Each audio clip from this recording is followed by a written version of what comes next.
The Robin Pod is powered by Budget Tyres Auto Centre. Make them your first and only choice for a vast array of vehicle services. They are a reputable East Hull-based car specialist and dedicated to providing quality services at reasonable prices. And don't forget, they are trusted by the players, club officials and supporters of Hull Kingston Rovers. Find them at 146 Leeds Road and ask them about the exclusive discount they offer Hull KR Rovers Forever members.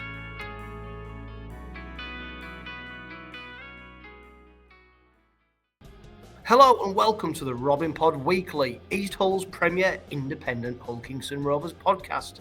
This week I join Lee and Jamie from the Wakefield Trinity Heritage Podcast for a very special crossover pod which sees us discuss the Robins' victory over Castleford, what we can expect from Wakefield on Thursday night, and the parallels between the Robins' recent rapid rise and what Trinity are hoping to achieve since they were relegated last season.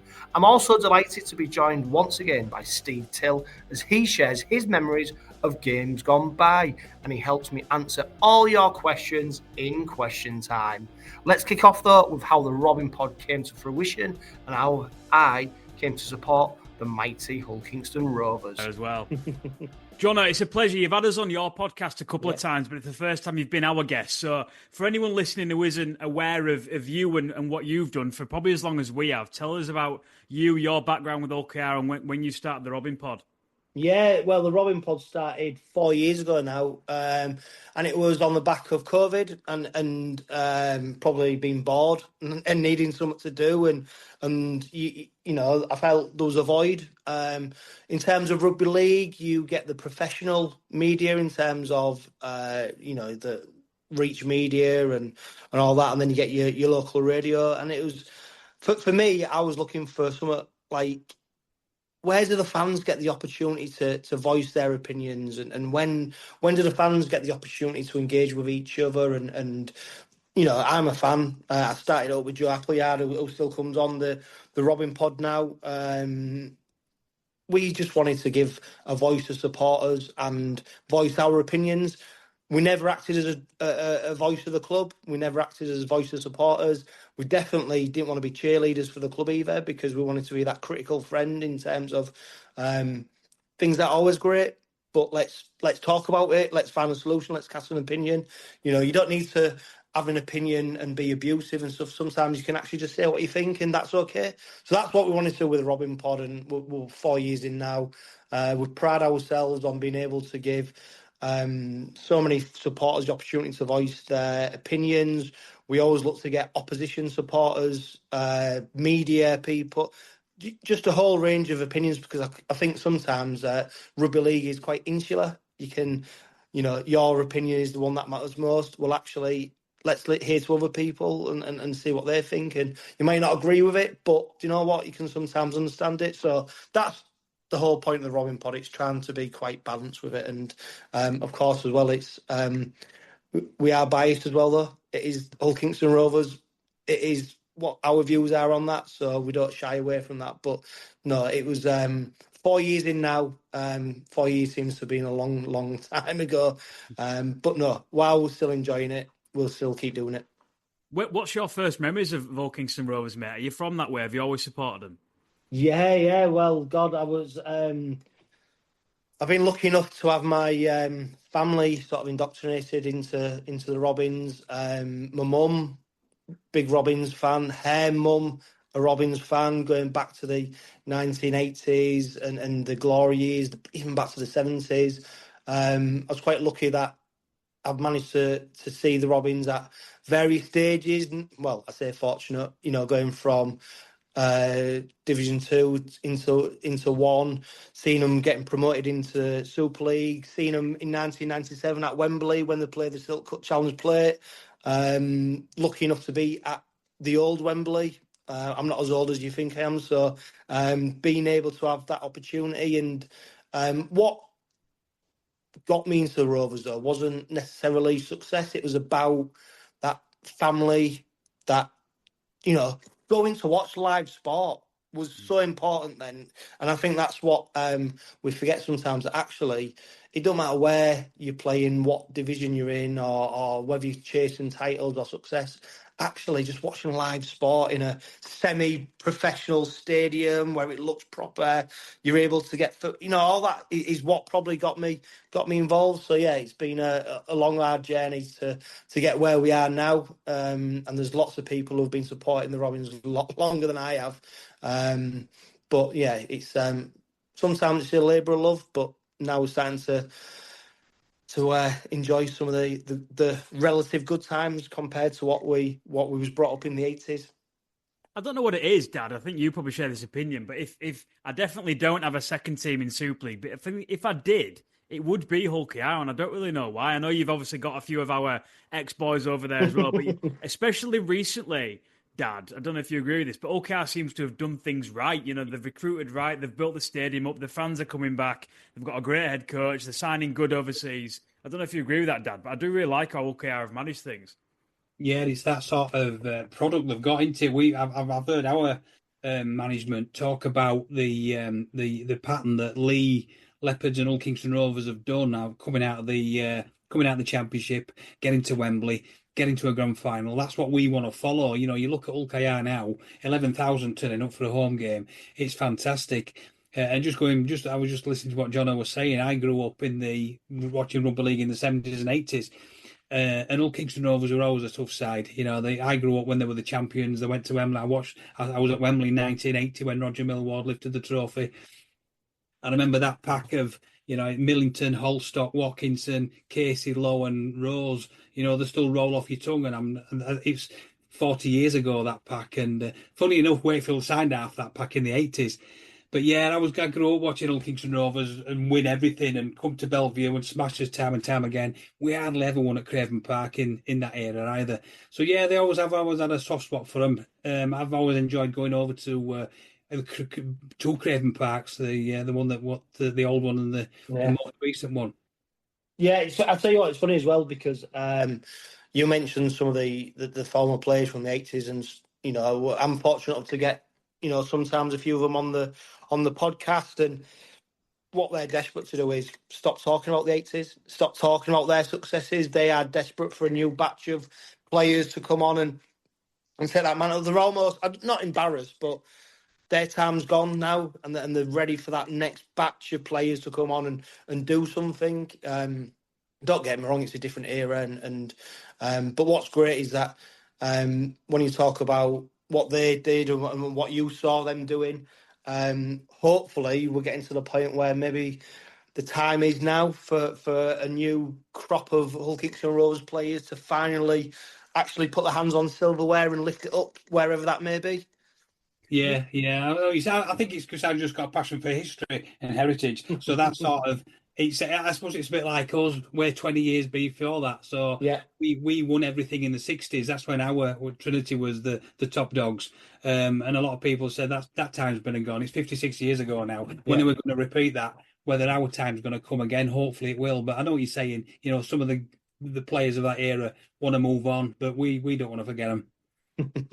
You speak about your podcast, Johno, which obviously the Robin Pod. Anyone can listen to that. It's on all podcasting platforms. It's fantastic. And you speak about, you speak of the good things, the bad things. Have you got much bad to say recently? Because looking at probably from 2 years ago up until now, last year you had a fantastic year. Season before you got to Wembley and just missed out, and now you're one of the favourites to win Super League this year, probably behind Wigan and maybe behind Warrington. But I'd have you as second favourites if I'm honest.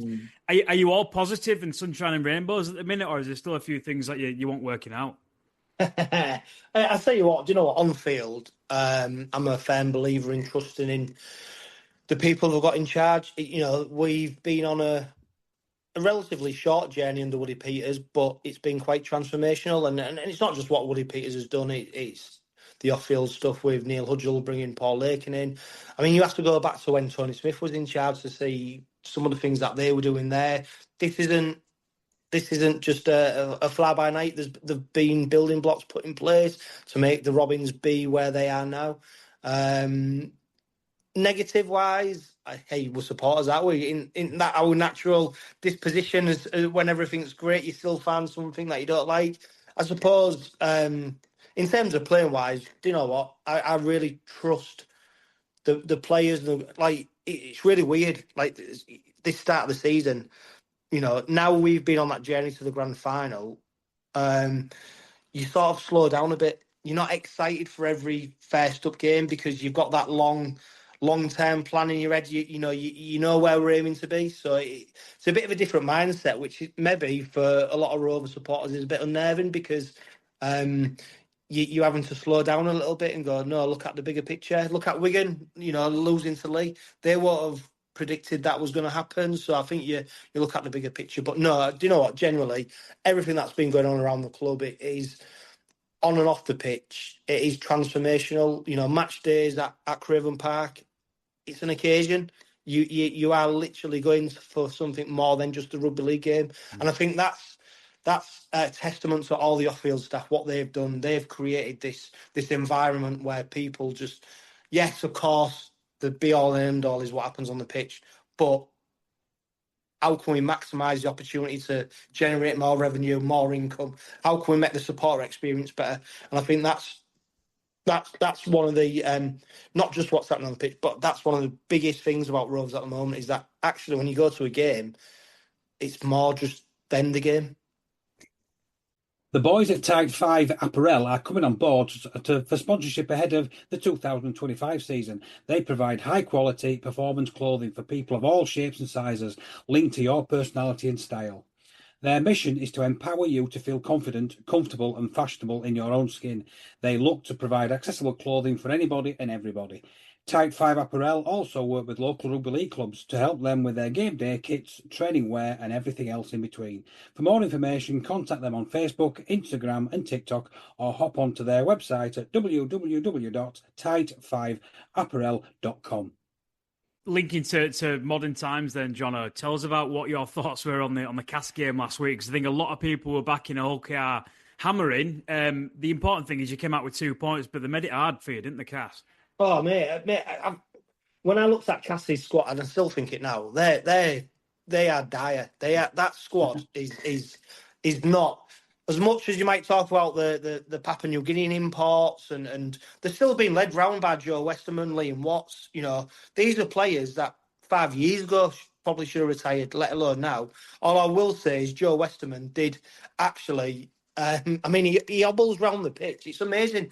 He's like, he don't run. He just seems to be able to get going and managed to pass the right pass at the right time. And he did have us on strings at times. But no, don't forget Castleford was smarting from that defeat to Bradford. I think they had a firm kick up the backside. Joe Burgess mentioned it in the interview we did after the game with Sky Sports that I think that the Robins probably underestimated the response that they'd get. But they did have a firm kick up the backside. And don't forget as well, Brett Delaney, who's credited with improving the Robins' defence, who is now their defensive coach as well. So, do you know what? These early games, it's just about getting that win, isn't it? Get that win, get the points on the board, and then after 5 games, you probably look back and go, right, where are we at? Then you get to that magical 10 games, and then that's where the season sort of looks like where it might go. I mean, that's not definite, but you look at it and go where teams are placed. But, was I expecting Rovers to make as much hard work of it as they did? No. But it's round 1. Get the points on the board and then worry about it afterwards. You've got as many points as us now. That's the main thing. Johno, just from your perspective, and you can be as awful or as bright as you want to be. Coming up now, your second game of the year, at the start of the year when you saw you were going to Wakefield, did you think, right, nice easy 2 points versus to what you think now? Do you still think we might be an easy win, or what do you think Wakefield Trinity this year? Yeah, I mean, I'm unfortunate enough to share an office with LFC fans. So when they talk about the teams that they think they may be better, they were putting Wakefield down, probably just above Cas. So I didn't see it as that. I think Cas have been smart. Wakefield have been smart. You boys, you've recruited really well. You've got some players who have deserved the opportunity to play in the Super League based on what you did in the Championship, and then you've been able to then sprinkle in some experienced Super League professionals in there. So for me, I think Wakefield, I put you above Huddersfield, I put you above Cas. The Salford situation, who knows where that is? Who knows where they will be? But I a lot of people have said, "Oh, great start to the season. You get to play Cass, you get to play Wakefield." I'm a bit fearful of coming to Wakefield, to be honest, because probably like you guys, you're not quite sure what is going to come out, and the Robins, they'll be smarting after that performance against Castleford because they won't be happy with what they put out there. 𝗲𝗏𝗏𝗏𝗏 will use that to give them a kick up the backside, just like Danny Maguire did with Cass after they lost to Bradford. So, you look at it and you go, do you really want to be playing Wakefield? If I'm honest, would I rather play Wakefield than Wigan right now? I'd probably rather play Wakefield. But this is your opportunity. This is your first home game of the season. Big crowd. First game back after being promoted. It's all there for the Wakefield players, isn't it? So, there is a little bit of trepidation. On paper, of course, you'd pick Wakefield. Open up with Cass, play Wakefield next. Why would you not? Now, this round one's put a little bit of made people a little bit nervous, haven't they? So I was a little bit of trepidation. And it's made us a bit more excited as well, because obviously, since you last came, you last came to Trinity in September 2023, which is 18 months ago. Yeah, what place has changed dramatically. It's not a dump anymore. We've got a nice new shiny stand. The whole place is different. The fact that initially we got a Thursday night disappointed us. We wanted a Sunday game with a massive following. Yeah. But like I said at the beginning, we've sold nearly 8,000 tickets already, and that's massive for us. And we had a grand final last year where we played the championship grand final against Toulouse. We had 8,000 on a Saturday night under floodlights and fireworks. It's going to be the same atmosphere. And like Rovers fans are going to come, and it's like, it's not going to be unlike your place, and it's bouncing in our place. We're sort of quite excited, the fact that, you struggle against Cass, but, that's been and gone. The fact that we went to Headingley with four first teamers missing and beat Leeds, it sort of put us on quite excited about everything. So we'll be ready. Initially we thought, when Ian Hargreaves is going to come and he's going to cause us some trouble. We're going to be ready for him. If we kick off and he goes straight to him and pits him at Meakin, he'll get stuck into him from minute one. But apart from that, I think we're just a different beast. We're not just a promoted team that's going to come up and be easy beats. We've recruited well. We've started well. No, and if you look to London last year, you're a completely different beast to what London did in terms of when they got promoted and the squad that they was then able to put out in Super League. So no, I think what the beauty with Wakefield is that they similar to Leigh when they got promoted, they took a gamble in terms of recruitment and backed themselves to be in Super League, so that they recruited wisely. That meant that you was able to then get the players that you wanted earlier on. You was then able to enter into them negotiations. It was so important because now you're not just, you didn't get promoted and go, right, who do we need to sign now? You'd already done that base of recruitment, which was so important. I think when you come into Super League, when you go into pre-season training, you need to be with your squad pretty much intact for what you're going to play with, because if you try and leave it too late, I think you're gonna falter. So it's great credit to Wakefield. Obviously, you saw under your previous chairman, he took them to a certain level, and he'd done as much as he could, and then the new guys come in and obviously reinvested, not just reinvested, but reinvigorated the club. Energy, can-do attitude. No, let's do this. And I think actually that's what supporters buy into. It's not just always what happens on the pitch, like we mentioned about the Robins and the match day experience, for example. It's about feeling like you're excited about doing something. When you're excited, you will go that extra. You do that bit extra. You'll spend that bit more money. You'll get there earlier. You'll do all these things because you're excited to go. When you're down in the dumps, it's a chore. And I think that's what, for you guys, I mean, I might be wrong, but for you guys, it must be like you feel excited again to be back watching rugby league. You feel like you've got a chance to do something. And not only have you done that, you put Leeds back in the place as well. Mm-hmm. Brilliant. I couldn't have predicted a better start than that Leeds game, Dad?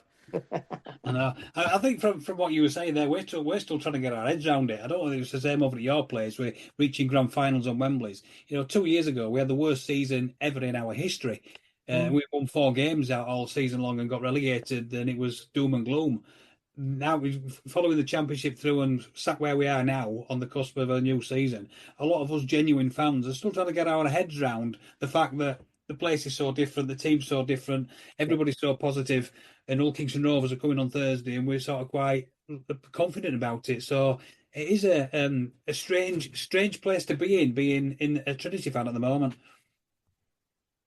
Johno, let's look at the 2025 squad, mate, because this Hull KR team is frightening, I think. Like you say, you've built recruitment over time, you've brought players through, you've recruited smart, and built a squad that I honestly think is arguably one of the best in the league. So I'll go through you 1 to 17 as in squad numbers, and then just look at your key signings, and you can talk us through who kind of Wakefield need to look out for and who you've been excited to see in a Hull KR top. So in terms of squad numbers, so starting from number 1, Niall Evalds, Tom Davis, 𝗬𝗂𝗍𝗂, Oliver Gildart, Joe Burgess, Mikey Lewis, Tyrone May, Suaso Su, Jez Litton, Jared Warrior-Hargreaves, Dean Hadley, James Batchelor, Elliot Minchella, Michael McAlorum, Sam Luckley, Jai Whitbread, and Reece Martin. And Kalepi Tanganoa is not too far out of that as well. So just top to bottom there, either current internationals, previous, or on the cusp of being internationals there, mate. You must be proud of that squad you've built.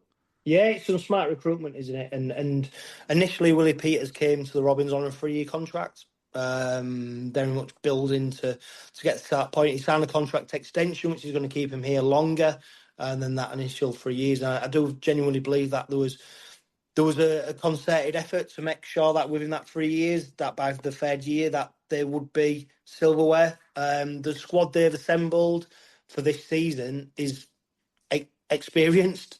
You've got some real leaders in that side: Reece Martin, Hargreaves, McAlorum, let alone our existing captain Minchella. So you've got real blokes in the team. You've got men who have been out there, played at the highest level, led players. The accusation I've seen from some supporters from some other teams is journeyman players who are coming to the end of the career.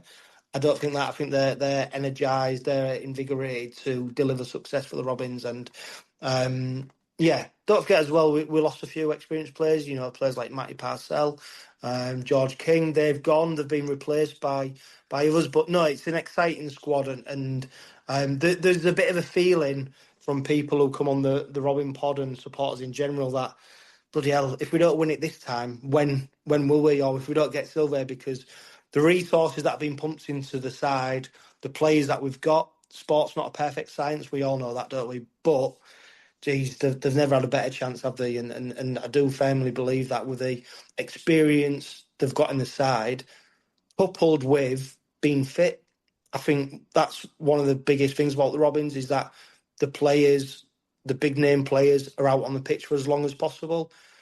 Previously, we'd signed some players who might have a big name, but you wouldn't see him out there on the pitch as often as you'd like to see. So I think that's the key to it, is how often do we see these big players out there? And it's an exciting squad.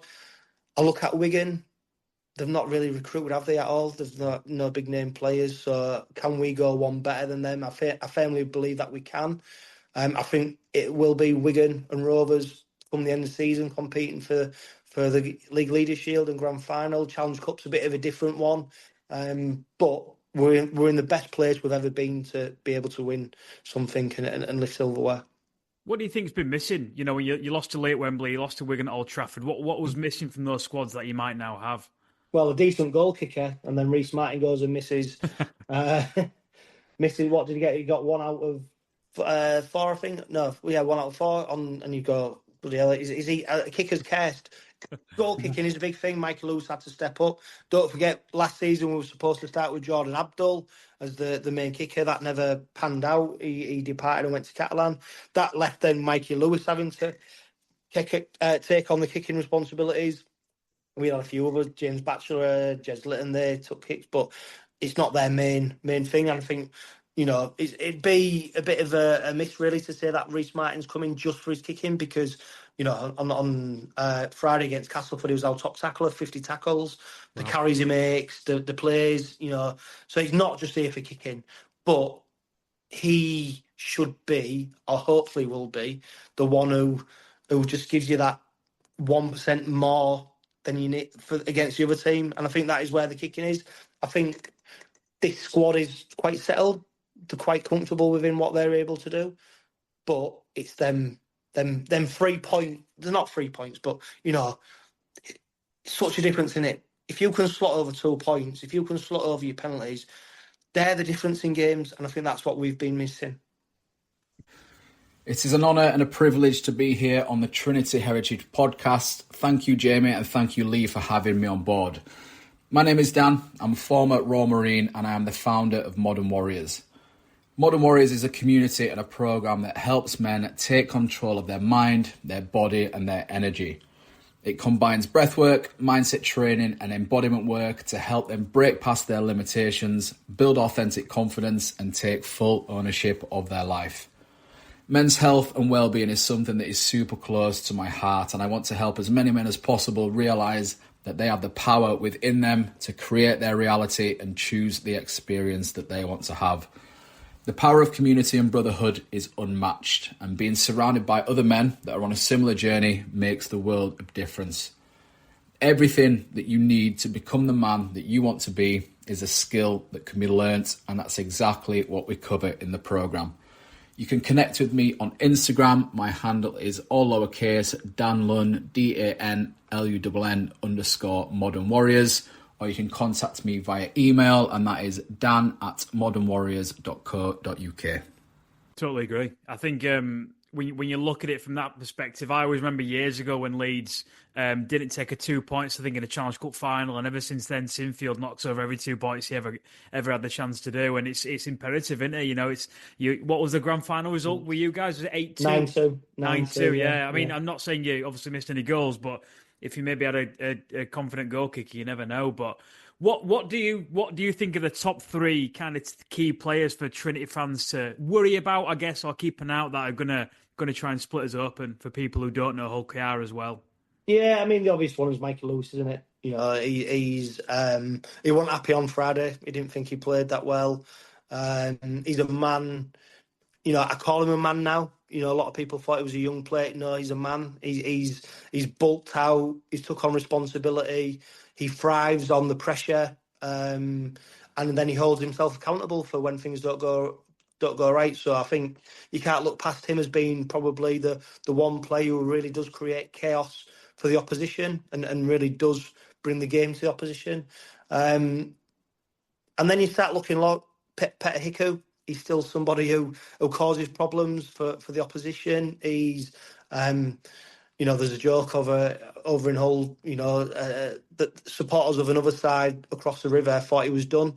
And then he's gone and put himself into the New Zealand Test side to play in the Pacific Championship. So he's definitely not done. I think he's a massive threat. Look at 𝗂𝗂𝗏𝗂𝗏. I mean, a hat-trick, showed a player who probably many people think he's probably had his time. For me, top 3 players, though, Mikey Lewis. If you look in the forwards, the obvious one to go to is Warren Hargreaves. I looked at the Castleford game. I thought he was probably trying too much, too hard. He's trying to make a mistake, go through the process. I think 𝗀𝗄𝗃 is the one who punches holes in people. He's a completely different beast from when we signed him from the NRL, and I think he admits that he's fitter now than he's ever been. So Mikey Lewis, 𝗀𝗄𝗃. And then looking across the line, one player that I absolutely love is Niall Evalds. The way he just glides through the defence, he's able to link up play.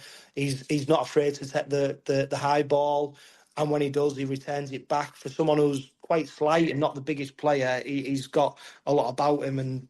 But when he's in attack as well, he's somebody you just cannot take your eye off, because he'll either pass it or he'll run through you. So yeah, there's it's quite a tough question actually, and that's not being arrogant, because I look across the team and I go, yeah, it could be him. It could be him. There's the strike threats all over the place. What's your thoughts on the trio you picked up from our place a couple of years ago? Your Whitbread, your Tanganoas and your Bachelors. Oh, mate, you've done us a right deal, haven't you, Whitbread, there was people going, because at the time we had Reece Kennedy, we'd let him go to London. People were questioning whether he was an upgrade in terms of Whitbread, whether he was an upgrade on Kennedy. Well, I'll tell you what an engine he's got. He's just, he just goes and goes and goes, gives you everything. Tanganoa, You see his pace, his power, his strike threat.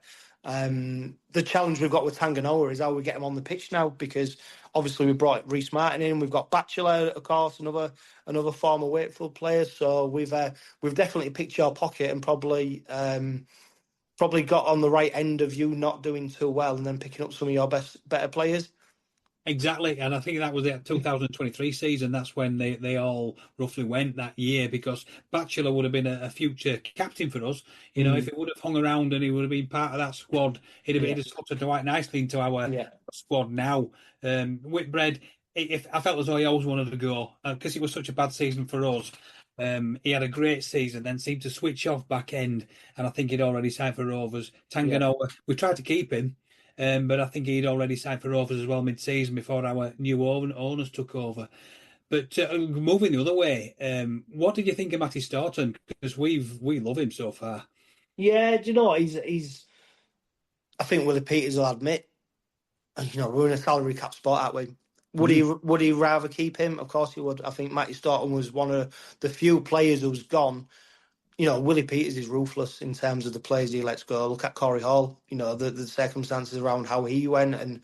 But I think Matty Staunton was one that he wished he could have kept, but he can only keep so many. And if you're bringing players in, Matty Staunton, I think, you forget how young he is, really. I think, what is he, 24, 25? Yeah. He's still got so much ahead of him in terms of his career and the position he plays. So that is one. There's not many players at the moment who leave the Robins where you go, God, I wish we hadn't let him go. Matty Staunton, I think if you ask most 𝗀𝗂𝗏𝗧 supporters, will be the one where they go, it'd be nice to keep him. But on the flip side, it'd have been really hard to make an argument for where he would play in the team right now, based on who we've got. So I think we've got a great signing. I think he's very much in the James Batchelor mould, where he's relentless. He keeps going. I've questioned sometimes his fitness in terms of his body shape and stuff like that. I think he could do a bit better to put himself in a better position. But he's a tough player, and I'd have quite happily kept him at the Robins this season and beyond. Yeah, and he's also in the right place at the right time for us, because when we signed him, I don't think he would have been a starting maybe 17. We've lost Josh Griffin and we've lost our new signing, Seth nicotimo. They're both injured. Matty Staunton stepped in along with Jack Croft in the second row, and they've played 2 games each against Goal was an 82-0 walkover. Leeds at the weekend. And he's got a right engine on him. He's sort of linked in that right side on Saturday against Leeds. He linked up with Ollie Pratt and Matty Russell on the wing. Our right side demolished Leeds. Poor old Ash Hanley had a nightmare. And he's got this great offload. When I knew we were signing Staunton, I started watching Rovers a little bit more, seeing what sort of player he was. And he was coming off the bench, great offload. So he'd take the ball up, and he was always looking for that offload. And now we've got somebody to run off him as well. So quite exciting for us, for Matty Staunton. And you also mentioned Corey Hall. It's good to have him back, because I didn't know where he would fit in with our centres. But he had a good... we didn't want to let him go first time round when we picked up Will Dagger. He was sold when we didn't really want him to go, and it's great to have him back as well. Yeah, it's funny, the transfer business, isn't it? Because, you have to look at... Noah Booth and Neil 𝗪𝗓𝗏𝗏, that deal there. Wakefield and Rovers seem to do quite a bit of business sometimes. But what do you make of that deal between Booth and 𝗪𝗏𝗏𝗏? Because it seems to be weighted in the Robins' favour in terms of we're getting Booth. You've got 𝗪𝗏𝗏𝗏 on a season-long loan with the option for him to then come back. Because I look at that as well. If he does really well, the Rovers would go, great, come back to us and we've got you. What do you make of that bit of business?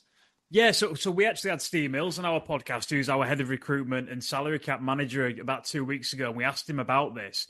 And he essentially said Noah Booth is a fantastic prospect, and he genuinely will do really well for you. But equally, his contract was up at the end of the year, and he basically said, I'm going to go to OKR if they offer me a deal, which is totally understandable. One of the best teams in the league, 4-year deal. You can't really argue about that. Yeah. Again, it's a similar thing to you and Staunton. We'd have loved to have kept him, but with it being a salary cap sport, I'm guessing you probably offered him more.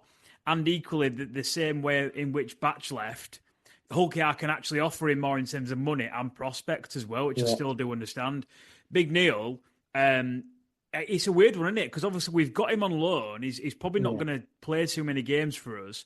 But then I think the way Steve Mills explained on our podcast is that he is actually our player for next year. We just can't make that official until the end of the year. I think something to do with that. But again, there's nothing. I don't know if there's anything in his contract that okay, I'll maybe get first dibs. But he looks raw. He looks like a big body. The highlights I've seen of him, he looks a little bit like Bambi on ice. Sometimes he's got, he's running with high knees and his elbows are sticking upright. But he seems like a good big body as well. So again, I'd have liked to have kept Noah Booth, but like you say, it's more of a business now. And when you get these head of recruitments in who base things off analytics and a Moneyball style, if someone doesn't fit and we can't keep him, then like Willie Peters says, it's time to move on. Yeah, interesting as well. I think he got, I don't think it was the official man of the match, but he got the supporters man of the match for Hunslet over the weekend, Noah Booth. And of course, a big thing for him is playing rugby.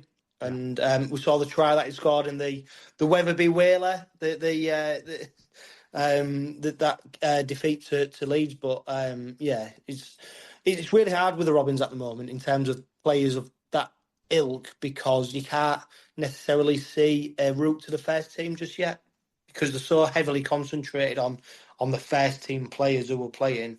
And also a symptom of a good pre-season and having your players fit is the academy don't get a chance, because if you've got your first team players, you're not dropping anybody, are you?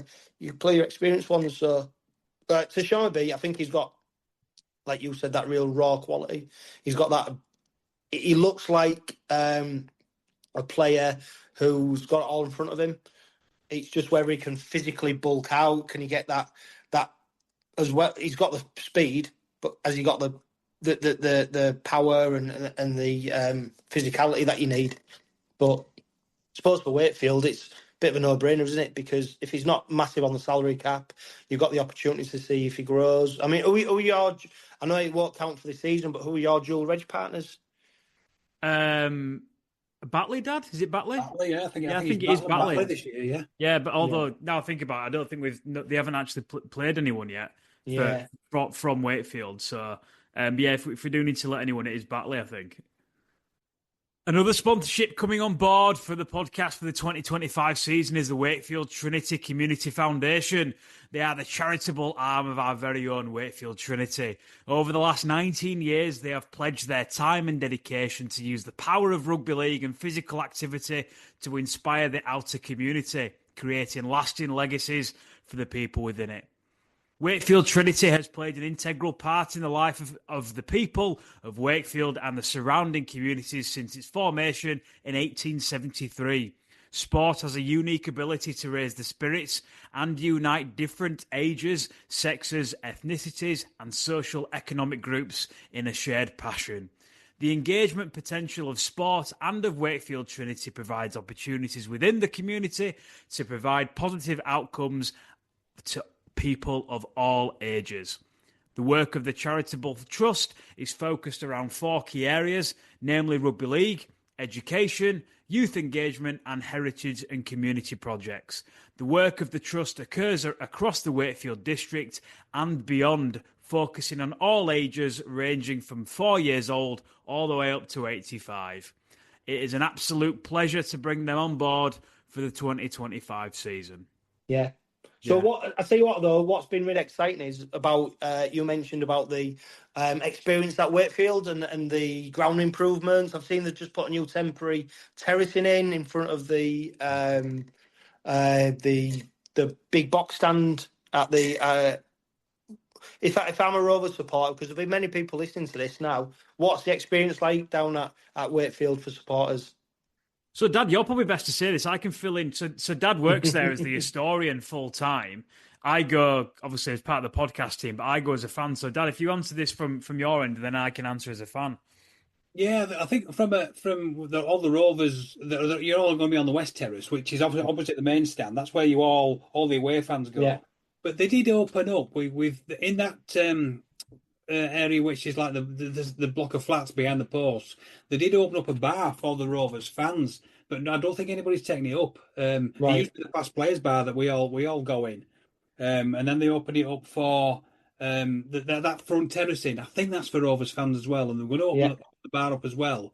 but it was just I think a couple of extra quid, but nobody took it up. So at the moment, I've no idea who's going to stand on that new terracing. I think it's Rovers fans, but they've also got the West Terrace. But I've also understand you're bringing about 2,000. I think you've taken 2,000 tickets, so you might fill the West Terrace and the South Stand as well. Yeah. I seen on social media literally just before coming on air to do this. I think we'd sold 1,300 tickets. All right. Obviously, it's half-term week as well.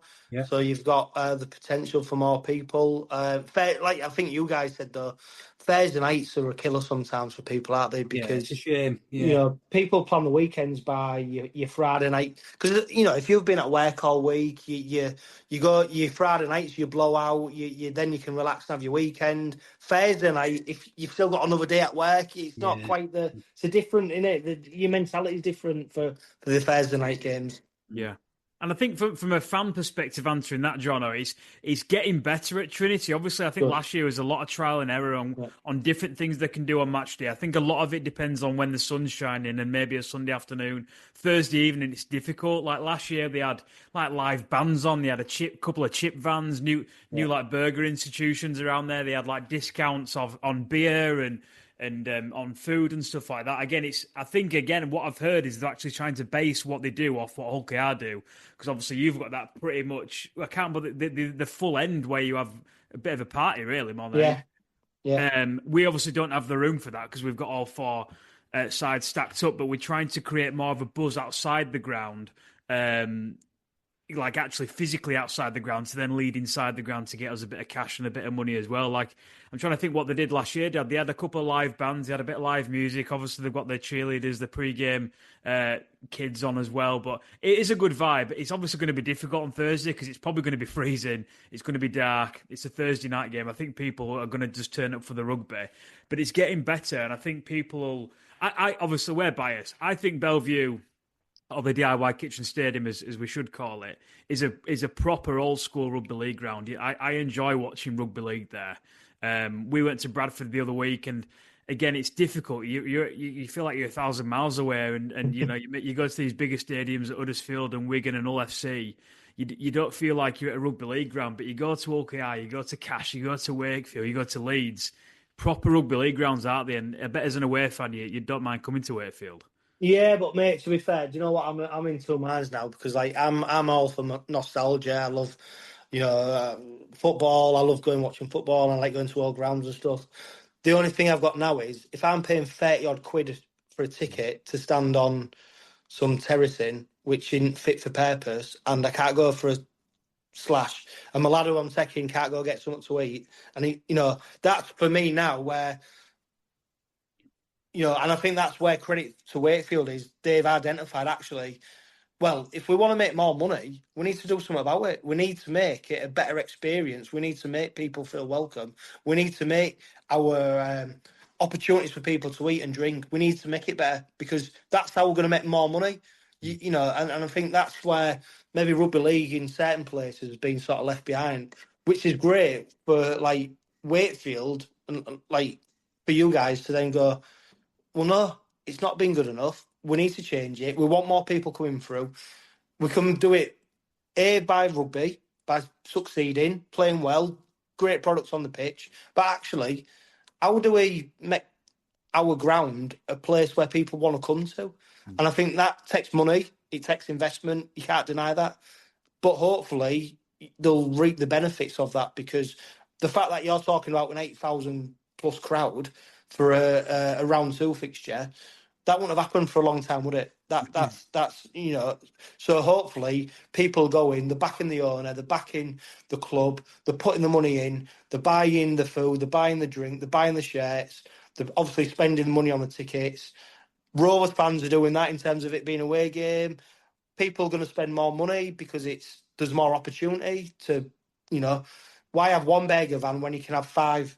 Because people are more likely to spend it rather than standing in a long queue and going, do you know what, balls to this? These are the little things. So it's not rocket science, but it's got someone to be brave and bold to be able to do it. And I think now Wakefield have been sort of reignited, and I think they've got that spark, and the people behind the scenes have got that spark.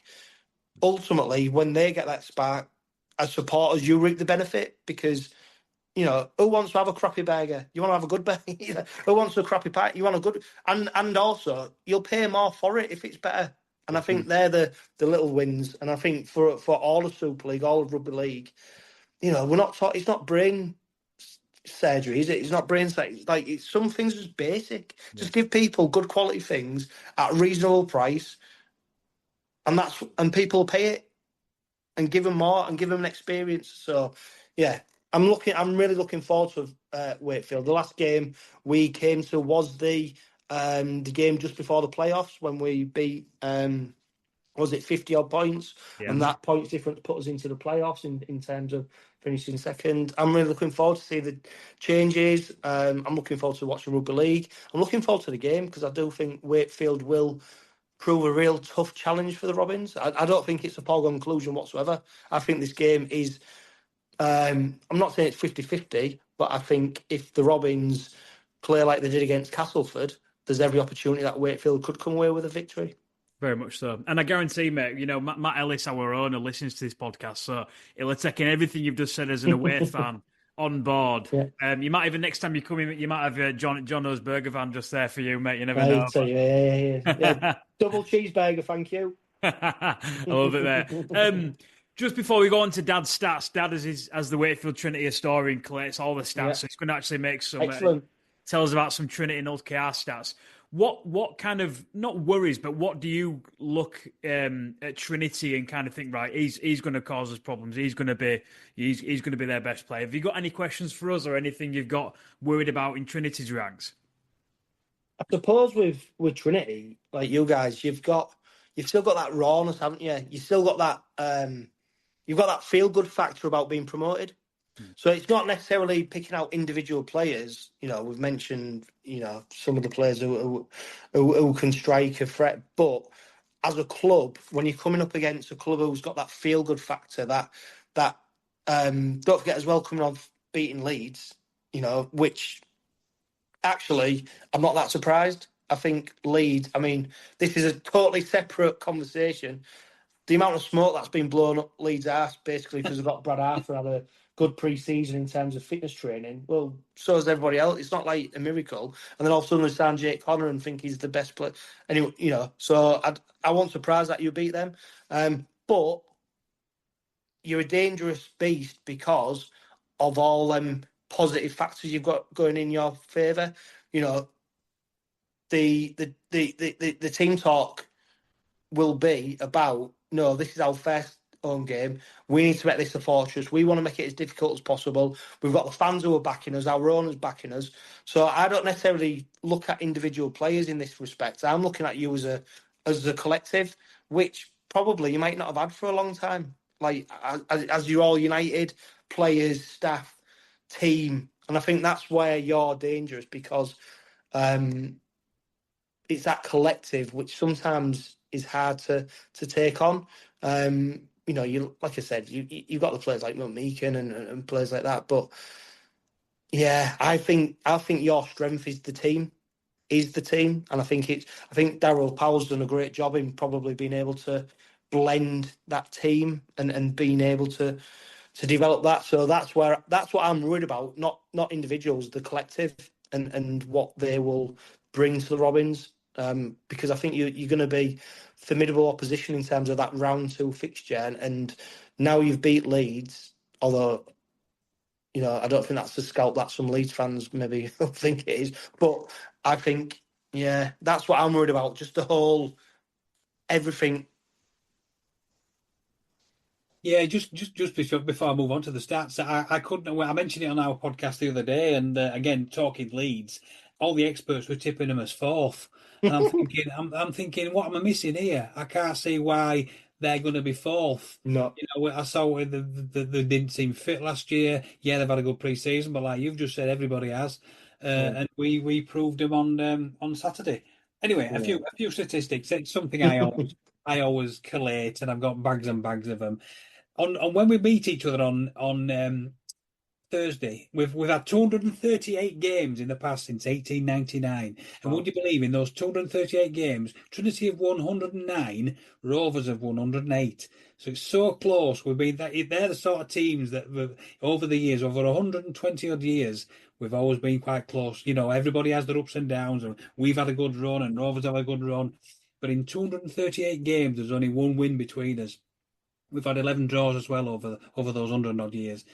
At Trinity, there's been 115 games at Bellevue. We've won 72. Rovers have won 36. In Super League, since we came up in 1999. When we came up in 1999 and then Rovers came up a little bit later, we've had 35 games. And again, it's close again. In those 35 Super League games, Trinity have won 17, Rovers have won 18. So again, just close, even though we're talking 100 years in the last 20 odd years, it's still close. At Trinity, there's been 17 Super League games at Bellevue. We've won 10 and Rovers have won 7. We've actually only won one of the last 6 games with Rovers, and that was back in August 2022. We won 18-6. Last time we were in Super League in 2023, we lost all 3. The first one was a Friday night when it peed it down. It just rained all night long. We had no fullback. We had a young kid making his debut at fullback called Robbie Butterworth, and you bombed him all night long and you beat us 34-6.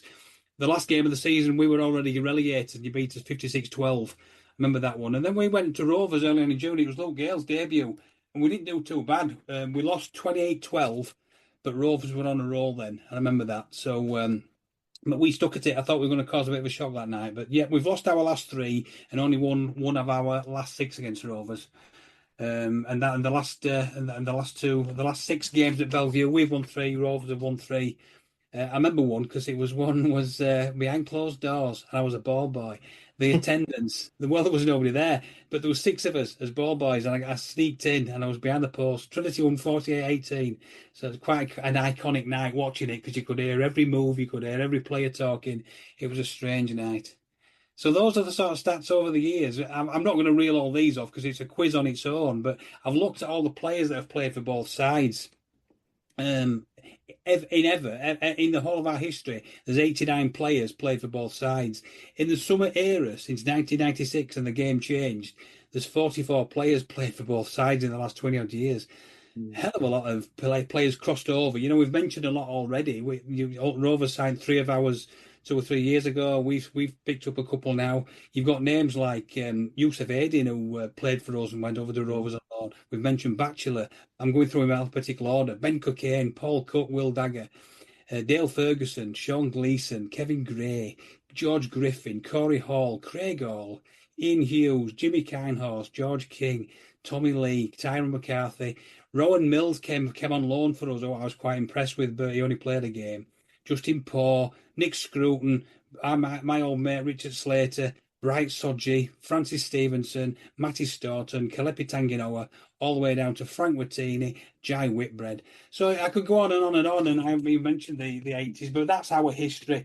And again, so just talking history, 3 of our greatest ever players in Wakefield's history, Neil Fox, Jonathan Parkin, Derek Turner, they all played for Rovers as well, because Derek Turner started at Rovers, Jonty Parkin finished at Rovers in the 30s, and Neil Fox sort of broke records at both clubs in the 50s, 60s, 70s. So that's my sort of take on the history of Trinity and Hull Kingston Rovers, the Robins.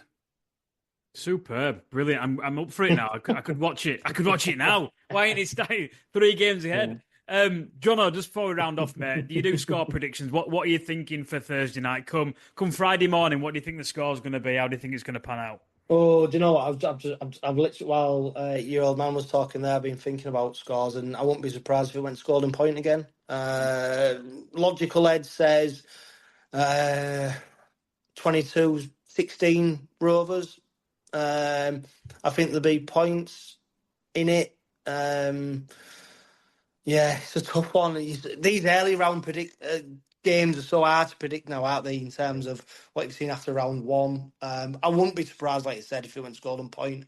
I think Rovers will win, if I'm honest, like hand on heart. I do think they've got enough quality, and I think they've got the strike players who can really cause you problems. But I don't think it's a foregone conclusion in terms of the score line and it being anything like a runaway score. So it's I'd be like 22-16, something like that, I think. Dad, what are you thinking?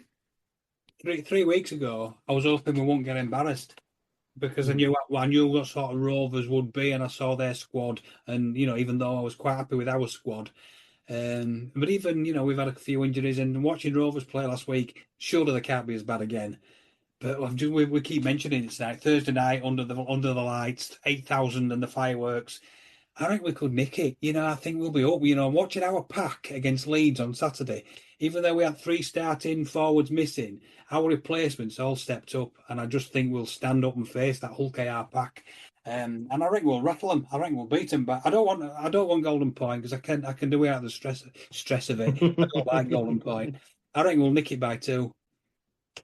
Yeah, I'm gonna have to mix both of yours together. Obviously, I'm gonna have to say Wakefield. I'm gonna have to say Wakefield win, otherwise we won't have a podcast. But I think it'll be tight. I think if this game was reversed and we were going over to you in round 2, I probably wouldn't back us too much. Yeah, and I think it could be very difficult for us. But like you say, return to Super League at Belle Vue. It's our first game under the Ellis family at Belle Vue at Super League, and we're coming off a great win for us. 𝗀𝗂𝗃𝗏 are still on form, but they didn't perform as well. I can see it being tight. I think there's going to be a lot of viewership. I think this is the game where you bring in fans who haven't seen Super League before. You watch a game on TV for the first time, you flick it over and you say, oh, what's this? This is a unique looking ground. It's white against red. It's some tough players. You got Wadea-Hargreaves against McMeekin. You've got Evalds against Jowett. You've got Lewis against Truman. I think it's a fantastic, elite, perfect example of what a rugby league game should be. I think we'll try and rattle Mikey Lewis, knowing Daryl Powell. I wouldn't be surprised if someone ends up in a scrap with him, knowing Mason Lino, even though he got sin-binned himself last week and they could end up with a bit of a tussle. I think the key battle is McMeekin against Sue. Everyone's going to be looking at Wadea-Hargreaves, but Suaso Sue's the one who does long minutes, and he's the one who's going to punch holes, and he's the one who's going to make a lot of yards. Mickey McIlorm as well. I forgot about him. He's going to be in there nicking a few bits as well. Only played 20 minutes against Cass. Did he? Well, there you go. Yeah. That might be an injury. He started 20 minutes and then Jez Litton came on, and then McIlorm never came back on. Nothing to do with injury. To be fair, again, Jez Litton, fantastic play. You've got a brilliant squad. So yeah, I'm gonna probably say it can easily go to golden point. I'll say we nick it by 2 points. Maybe a last minute try from Tom Johnston. Steve, great to have you back on the Robin Pod. We've just heard from Ian and Lee from the Wakefield Trinity Heritage Podcast. Since we recorded that, the squads have been announced for the game on Thursday night. Is it a game that you're looking forward to, Steve? Yeah, it's going to be an interesting game. People are going to... I think Wakefield get 10 start on the come, which seems a lot to me. It'll be very, very tight. We spoke last week on Rovers Remembered about our first game in Super League against Wakefield. Well, this is almost Wakefield's equivalent game, isn't it? It's although it's their second game in Super League, they're at home to Rovers. I think it'll be a tight game. But I think we were better than the margin against Castleford. And I noticed Wakefield scored all their points in a 10-minute spell against Leeds. So, yeah, it'll be tight, but I think we'll come out on top. Yeah, the Wakefield attack against Leeds, did prove fruitful in the end of it, and they did pepper with them some great attacking play. The Wakefield lads who we've just spoke to, they're confident that they can come away with a victory. I said that I'm fearful of Wakefield, but when you look at the squad that they've announced, it's missing Cameron Scott, Liam Hood, Kai Rodwell, Renault Attorney, Josh Griffin, Nicotimo, Matty Russell, Miles Lawford. So they're not going into it in rude health at the moment. That said, these early games, they are tough, as Castleford proved on Friday night. Absolutely. I mean, you look throughout Super League history, the teams that you think are easy at the beginning of the season aren't. The generally, I know you've gone through a lot of injuries with Wakefield, but they've got a bit of momentum with the Leeds success that they had. Although I thought Leeds played pretty poorly. Wakefield will have that momentum, and they'll want to put on a show in front of the home supporters. Yeah, no doubt, Steve. The main reason we've got you back on this week on the Robin Pod is, of course, the new feature. We mentioned it last week. Last season, you covered some of the great players who've played for Old Kingston Rovers and give us the lowdown on their career. We've changed it for this season, where now we're going to be looking at former games and games that were important in the Robins' heritage. We've slightly tweaked it. So from next week, we'll be looking at games that featured the upcoming opposition that the Robins will be facing. This game, though, Steve, I'm sure is one that'll live long in the memory for many Old Kingston Rovers supporters. Yeah, you know, the day, the 3rd of May, is tattooed into Rovers' hearts, isn't it? The 3rd of May was the date we beat Hull FC at Wembley. However, 2 years later, the 3rd of May was the day, it was a bank holiday Monday, and it was the day of the first round of the old Premiership. For those new listeners or viewers who don't know what the Premiership was, and there are many, you know, that have joined the club in the last 20 years that won't remember the Premiership. But the Premiership was played between, the Championship went to the top team in the league, and then there was an eight-team Premiership resulting in a final, often at a big ground. And Rovers that year finished 4th, and they were due to play the 5th place team, which was Bradford Northern, not Bradford Bulls, you know, Bradford Northern.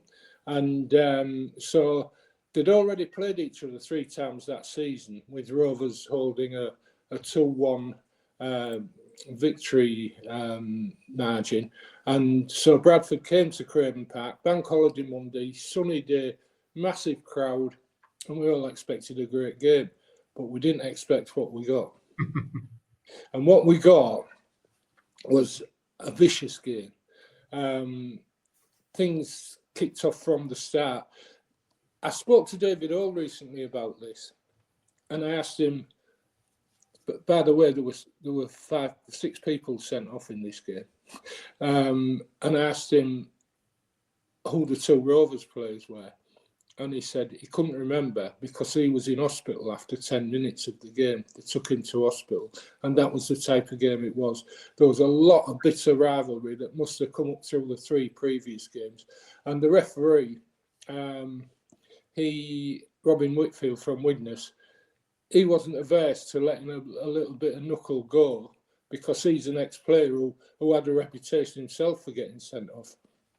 And so in the melting pot came this, they played each other 3 times. There was a lot of animosity between the clubs, and you had players that had personal scores to settle from the previous 3 games. And as I say, 𝗪𝗏𝗏 ended up in the Hull Royal after 10 minutes. And the game was just a lot of mass brawls. When I tell you that one of the Rovers players who got sent off was Steve Hartley, then you know there must have been something wrong. But I can recall Steve getting coat-angered twice. And the second time he got up and I think it was 𝗪𝗏𝗏𝗏, the Bradford player, he launched into him. And I vividly remember Robin Whitfield. He dived into the middle of the melee. You know, the referees nowadays just stand and blow a whistle and wait for it to calm down. Not Robin Whitfield. He dived into the middle of it and dragged Steve Hartley out of it and then sent him off with 𝗪𝗏𝗏𝗏. But I remember Steve Crooks, who was Rovers prop at the time, he decided to take his own retribution on a few of the Bradford players. And that's how the game went. But what happened then, Rovers had led at half-time, and I think they were about 17-5 up in the 65th minute. The referee had sent John Millington off, who had had his own battle with his opposing prop, and they sent one other Bradford player off. And then one man who was causing a lot of the nastiness was Jeff Gratian, the Bradford captain. And the referee had enough of Gratian, and he said to Gratian, go and have an early shower. And Gratian just turned round. And remember, this Bradford team was a good Bradford team. They had noble people like that in the team. And Gratian turned round to the rest of the Bradford team and says, come on, lads, we've had enough, we're going. And they walked off the pitch. And that that left us in a bit of a situation, not knowing whether the game was going to continue or not. And Wakefield, I spoke to him about the game many times afterwards, and he said, I was in the dressing room. He says, I had one team not wanting to come on, not another team wanting to come on. He says, and I wanted to carry on with it, but if there's no opposition, I had no alternative but to call the match off. And Rovers got awarded the match. Yeah, I mean, when you look at Wakefield's record of, he played for Widnes, Huyton and Barrow, and Huyton actually rescinded his contract because he kept getting sent off, and then he became a referee. So he was quite happy for certain things to go on. I'm pretty sure it was Robin Whitfield. I may be wrong here, but didn't Robin Whitfield referee the game we played against Queensland when the Queensland Hooker, when Matt Broadhurst took things into his own hands? And I can vividly recall Whitfield leaning over the injured player and saying, get up and get on with the game. The guy had got a broken jaw. So that was Robin Whitfield. He wasn't averse to letting quite a bit go during the game, but it worked against him. Bradford got banned from 3 tournaments, but then they got the ban suspended for 3 years. And it made the news all over the place at the time. But it was an interesting day, 3rd of May 1982. Yeah, I've just had a look, Stephen. The players weren't the only casualties in terms of injuries and being sent off, but the Bradford Northern chairman eventually fell on his sword because he backed the players walking off the pitch. Yeah, so he actually then paid the price for. So it's a huge, just a huge story, wasn't it, at the time? Yeah, massive. I mean, funnily enough, I had a pub in Bradford at the time, and I went to the game and I came back to Bradford, walked in the bar, and I got everything pelted at me, saying how dirty 𝗀𝗂𝗃𝗧 were. But, you know, Jeff Grayson, it was a colossus in the game in some ways, but to lead his players off was way out of order. And I became friends with Peter Fox, who I think was the Bradford coach at the time. I asked him about the game. He said he should never have done it, but Wakefield let so much go that in the end, Jeff Grayson lost his rag and pulled them all off. I think had I been Peter Fox, I'd have gone in the dressing room and said, get your backsides back out there, let's finish this game. But Bradford would have been down to 9 men. And I guess there was about 15 minutes to go. And so, it worked out the way it worked out. But it caused a lot of animosity between the clubs at the time. Yeah, like I said at the start, Steve, a game that will live long in the memory of lots of Hull KR supporters. Let's bring it back up to the present day. I've still haven't sorted out a fancy jingle yet, but we've got question time. Obviously, we invite questions from the viewers and listeners to ask us whatever they want regarding Hull Kingston Rovers or whatever they want. It could be absolutely anything. So, Steve, it'd be great for you just to stay on and help me answer these questions. I'll give it a go. Yeah, over on Facebook, he said, so for the last 2 games, we've kept the same starting 17. At York, we was dominant. Then against Cass, we wasn't so dominant. I think our starting pack needs tweaking. So my question is, would you start Jared Waerea-Hargreaves or Sue off the bench? Or would you start JWH and Sue off the bench and start Hadley? For me, the pack seems a little unsettled and 𝗂𝗡𝗄 seems wasted, sat on the bench until the 73rd minute. Also, would you start Jez against Wakey? So a few questions within a question there, Steve. Yeah, it's funny. I noticed during the game last week, it was when the subs came on that we began to open up a little bit. But I think Waerea-Hargreaves and Sue would soften the cast pack up a bit. The Tanganoa thing, I can't understand why we don't bring him on much sooner. Remember, we scored 4 tries to 3 last week, so let's put that to bed. That Castleford were that much better than us. They weren't.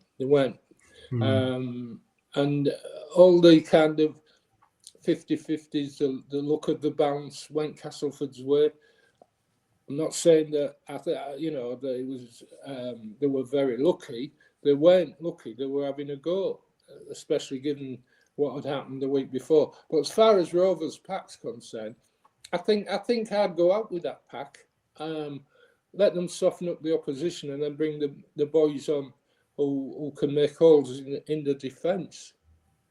Yeah, I'd start with that pack, but I'd like to bring Tangano on. I think I mentioned earlier, Hargreaves is probably guilty of trying too hard. I think he probably went away from what he'd normally do, so it'd be good to see him get that opportunity to start again against Wakefield and see what he brings. And of course, we saw Ches Litton come off the bench. Would you like to see him start, or do you still see him as that impact player at the moment? I still see him as that impact player. I thought Mickey Mack, I thought he did a job. You're not going to see Mickey Mack running from the base of the play the ball anymore. I don't think, not that often. He hasn't got the speed for it, so that's where we miss Parcell. Parcell used to do those lovely runs, and Ches, I think he dropped off form towards the end of last season, but I think that he showed on Friday last week that he still got it. But I would leave the front rows to sort out the opposition forwards, keep things equal, and then after about 17, 18 minutes, start bringing on people like Ches and whoever's on the bench. You know. Yeah, Grumpy Arse on XE said, with the pack being stacked, I'm not sure we're going to get the best of it. Tangano needs more minutes. Losing his bang to accommodate Martin and Batch may not be the best over the long run. Hadley in the middle is wasted. Too many back rowers. Luckily would be preferred. Of course, Luckilly's out injured at the moment. I'm not quite sure the timeline on him coming back. Of course, is another option, and Willie Peters will be pleased to have that many options. So, hey, look, it's the first game, isn't it? We've played a warm-up game, we've played a cup game, now we've played a Super League game. I think there's still plenty more from this side to come. So I'd think just keep the faith for this one at the moment, because, you know, although maybe might not have been the performance that we wanted or expected against Cass, I think there was still lots of good things to come from that, and that result, that performance may give them kick up the backside to go, hang on, don't fall in love with yourselves. We haven't. If you remember last season, last time we actually met face to face, we were at Cass, weren't we? Yeah. And what did we win that game by? By 1 point. 1 point. Yeah. You know, and what happened the rest of the season? Well, that's history, you know. So Cass are always going to play well against it, and I think Wakefield will have a right good dig. But if we, you know, there's times in the past when in that type of a match we've got beaten, you know, and now, you know, we even if we won every match by 1 point, it don't mean. No. Do you know what I mean? It's the game's tough, and there's no easy fixtures out there at the moment.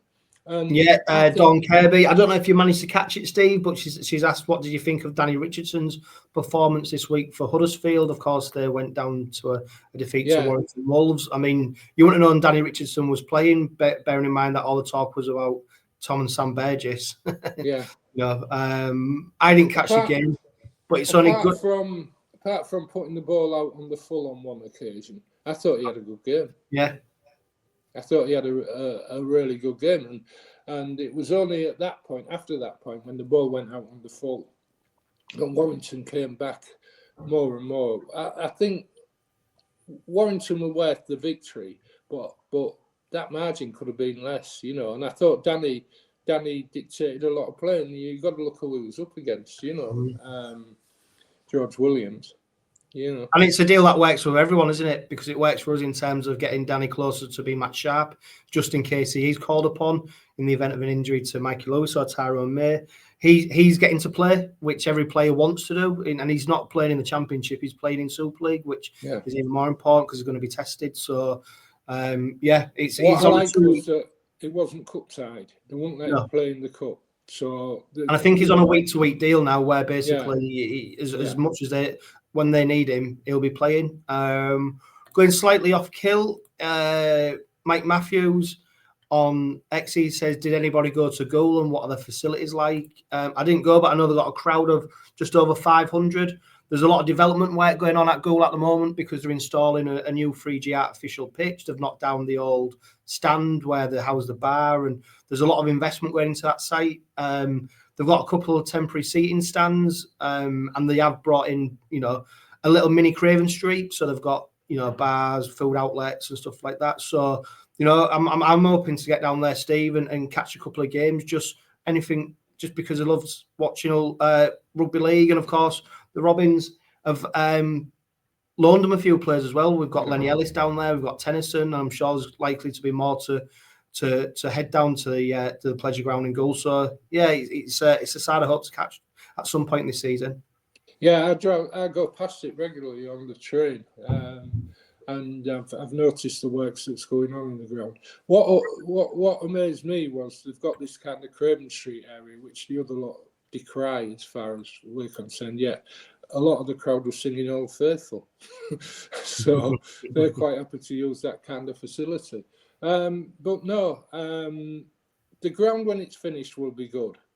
Singing a song when the red robin comes bobbing, when the red robin comes bobbing, when the red robin comes bobbing along.